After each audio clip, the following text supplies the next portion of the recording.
So இதுக்கு முன்னாடி நம்ம சோர்சஸ் ஆஃப் ரெனியூவபிள் எனர்ஜி பற்றி பார்த்தோம். இப்போ நம்ம பார்க்க போகிறது பார்த்திங்கன்னா features of renewable energy. So features அப்படின்னு எடுத்துக்கிட்டோம் அப்படின்னா கேரக்டரிஸ்டிக்ஸ்லாம் என்னென்னலாம் இருக்குது அப்படிங்கிறத வந்து நம்ம பார்க்க போகிறோம். ஸோ தட் நம்ம வந்து பார்த்திங்கன்னா கன்வென்ஷனலாக இருக்கக்கூடிய ஃபாசில் ஃபியூவல்ஸுக்கு பதிலாக இந்த ரெனியூவபிள் எனர்ஜி ரிசோர்ஸஸை யூஸ் பண்ணுறதுக்கு வந்துட்டு ஆப்டாக இருக்கும் அப்படிங்கிறத நம்ம பார்க்கலாம். ஸோ ஃபர்ஸ்ட்டாக பார்த்தீங்க அப்படின்னா நேச்சுரலி ரெப்ளனிஷ்ட். ஸோ ரெப்ளனிஷ்டுக்கு மீனிங் வந்து லாஸ்ட் வீடியோலேயே நான் வந்து உங்களுக்கு சொல்லியிருந்தேன். சோர்சஸ் பார்க்கும்போது ரெப்ளனிஷ்ட் அப்படின்னா திரும்பி அதாவது ஒரு பொருள் வந்து அதில் வந்துட்டு கம்ப்ளீட்டாக காலி ஆகிறதுக்கு பதிலாக நிரம்பிக்கிட்டே இருக்கிறது. ஸோ அதுக்கான ஒரு எக்ஸாம்பிளும் வந்துட்டு அந்த மூவியில் இருந்த கிளிப் பற்றி உங்களுக்கு வந்து ஷேர் பண்ணியிருந்தேன்.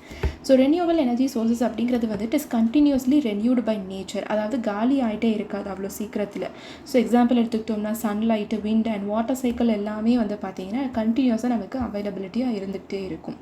ஸோ அதனால தான் இந்த ரெனியூவபிள் எனர்ஜியை வந்துட்டு நம்ம ஒரு லாங் டேர்முக்கு யூஸ் பண்ணலாம் அப்படிங்கிறத நம்ம சொல்கிறோம். Next is inexhaustible source. அதாவது காலி ஆகாமல் லிமிட்டடாக இல்லாமல் நமக்கு வந்துட்டு ப்ராக்டிக்கல் கண்டிஷன்லேயே கொஞ்சம் அன்லிமிட்டடாக இருக்கிறதுனால இதை வந்து நம்மளால் ஒரு லாங் டேர்முக்கு யூஸ் பண்ண முடியும். Example solar energy, again wind, ocean energy எல்லாமே வந்து நம்ம கன்சிடர் பண்ணிக்கலாம். ஈகோ ஃப்ரெண்ட்லி அப்படின்னா என்விரான்மெண்ட்டுக்கு பொல்யூஷன் இம்பேக்ட் வந்துட்டு ஒரு மினிமல், அதாவது பொல்யூஷன் வந்து ஆகவே ஆகாது அப்படின்னு நம்மளால் சொல்ல முடியாது. பட் அதில் ஏற்படக்கூடிய அந்த இம்பேக்ட் விளைவு வந்து பார்த்திங்க அப்படின்னா நமக்கு கொஞ்சம் மினிமைஸ்டாக இருக்கும் when we use renewable sources. So air பொல்யூஷன்லேருந்து, வாட்டர் பொல்யூஷன்லேருந்து, க்ரீன் ஹவுஸ் கேஸ் எமிஷன்ஸ் எல்லாமே வந்துட்டு கம்ப்ளீட்டாக ஜீரோ ஆகாது, பட் ரெடியூஸ்டாக நமக்கு வந்து கிடைக்கும். So it can help in controlling global warming, climate change, acid rain, இது எல்லாமே வந்துட்டு நம்மளால் கம்மி பண்ண முடியும். Next sustainable energy source. So future ஜென்ரேஷன்ஸை அஃபெக்ட் பண்ணாமல் நமக்கு தற்சமயமும் இதை யூஸ் பண்ணிக்கலாம். ஸோ நம்ம இப்போ யூஸ் பண்ணுறதுனால ஃப்யூச்சரில் அது காலியாகிடும் அப்படின்னு நம்ம சொல்லாமல் கான்ஸ்டண்ட்டாக நமக்கு வந்து இருந்துக்கிட்டே இருக்கும். இந்த கான்செப்ட் தான் நம்ம என்னென்னு சொல்கிறோம் அப்படின்னா சஸ்டைனபிள் டெவலப்மெண்ட், கான்ஸ்டன்ட் டெவலப்மெண்ட் அப்படின்னு சொல்கிறோம். ஸோ ப்ரெசென்ட்லேயே நம்ம யூஸ் பண்ணிக்கலாம் அண்ட் ஃப்யூச்சர் ஜென்ரேஷன்ஸ்க்கும் பார்த்திங்கன்னா அது அவைலபிளாக இருக்கும். So we have long term energy security. Next is low greenhouse gas emission. So renewable energy சிஸ்டம்ஸை பொறுத்த வரைக்கும் ரொம்ப கம்மியான CO2 தான் வந்து நமக்கு எமிட் ஆகும் மற்ற ஃபாசில் ஃபியூவல்ஸ் எல்லாம் கம்பேர் பண்ணுறதை விட. ஸோ அதனால this reduces carbon food print and environmental damage impact எல்லாத்தையும் நமக்கு கம்மி பண்ணி கொடுக்கும். அண்ட் இந்த சோர்சஸ் பார்த்திங்க அப்படின்னா ஜியாகிரபிக்கலாக நமக்கு வைடாக டிஸ்ட்ரிபியூட் ஆகிருக்கும். ஃபார் எக்ஸாம்பிள் சோலார் எனர்ஜி அப்படின்னா டெசர்ட் ஏரியாஸில் நமக்கு நிறையா இருக்கும். ஒரு எனர்ஜி வந்து ஒரு இடத்துல வந்துட்டு நமக்கு நிறைய கிடைக்கிற மாதிரி இருக்கும். Next is intermittent in nature. அதாவது சில கண்டிஷன்ஸ் வந்து நமக்கு சில கண்டிஷன்ஸில் தான் அவைலபிளாக இருக்கும். அதாவது இப்போ சோலார் எனர்ஜி அப்படின்னா நமக்கு நைட் நேரத்தில் சன்லைட் வந்து இருக்காது. ஸோ அப்போ நமக்கு அன்அவைலபிளாக இருக்கும். விண்ட் எனர்ஜியை பொறுத்த வரைக்கும் விண்ட் ஸ்பீடு வந்து நமக்கு ஒரே மாதிரி இருந்துகிட்டே இருக்காது. It gets varied. So energy storage systems வந்து பார்த்திங்கன்னா நமக்கு தேவைப்படும். அதாவது இப்போ மார்னிங்கில் நமக்கு சன்லைட் இருக்குது, நைட்டில் இல்லை அப்படின்னா கூட இந்த ஸ்டோரேஜ் சிஸ்டம்ஸை நம்ம யூஸ் பண்ணி அதை நம்ம சேவ் பண்ணிக்கிட்டோம் அப்படின்னா நமக்கு வந்துட்டு பெட்டராக இருக்கும். Next is low operating cost. So install பண்ணதுக்கு அப்புறமா பார்த்தீங்கன்னா it requires low operating and maintenance cost. ஏன்னா இங்கே நமக்கு ஃபியூவல் வந்து ஃப்ரீயாக இருக்கிறதுனால ஹை இனிஷியல் காஸ்ட். ஸோ நம்ம ஒரு கம்ப்ளீட் சிஸ்டமாக நம்ம பார்த்தோம் அப்படின்னா இது வந்து it requires high initial investment. Install பண்ணும்போது அந்த இனிஷியல் பீரியடில் வந்து நமக்கு தேவைப்படும். ஸோ ஆப்ரேட்டிங் காஸ்ட் லோவாக இருந்துச்சுனாலும் இனிஷியல் காஸ்ட் நமக்கு கொஞ்சம் ஹையாக இருக்கும். And it suitable for remote areas அந்த மாதிரி இடத்துக்கு கூட வந்து பார்த்திங்கன்னா it is actually suitable where the extension of grid is difficult. அதாவது நார்மலாக இருக்க சிஸ்டம்ஸ் எல்லாமே வந்துட்டு அங்கே எக்ஸ்டெண்ட் பண்ணுறது அப்படிங்கிறது வந்து கொஞ்சம் கஷ்டமாக இருக்கும்.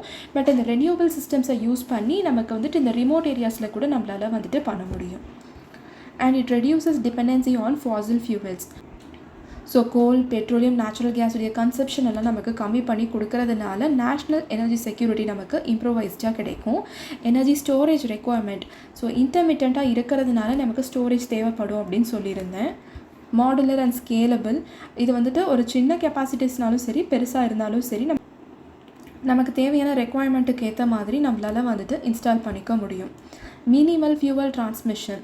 So it usually utilises locally available resources. So யூஸ்வலாக பார்த்தீங்க அப்படின்னா நமக்கு லோக்கலாக இருக்கக்கூடிய அவைலபிள் ரிசோர்ஸஸ் தான் நம்ம யூஸ் பண்ணிகிட்டு இருக்க போகிறோம். அதனால் நமக்கு டிரான்ஸ்போர்ட்டேஷன் காஸ்ட் எல்லாமே ரெடியூஸ் ஆகும். And it supports clean energy transition.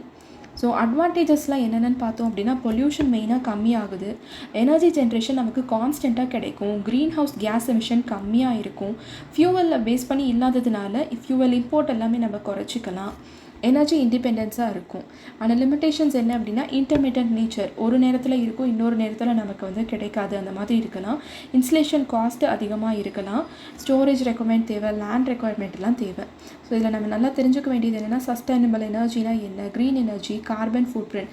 Sustainable energy அப்படின்னா ப்ரெசென்ட்டுக்கும் இருக்கணும், ஃப்யூச்சருக்கும் நமக்கு வந்து தேவைப்படணும், அந்த மாதிரி இருக்கணும். க்ரீன் எனர்ஜி அப்படிங்கிறது வந்துட்டு it is energy generated from the renewable sources.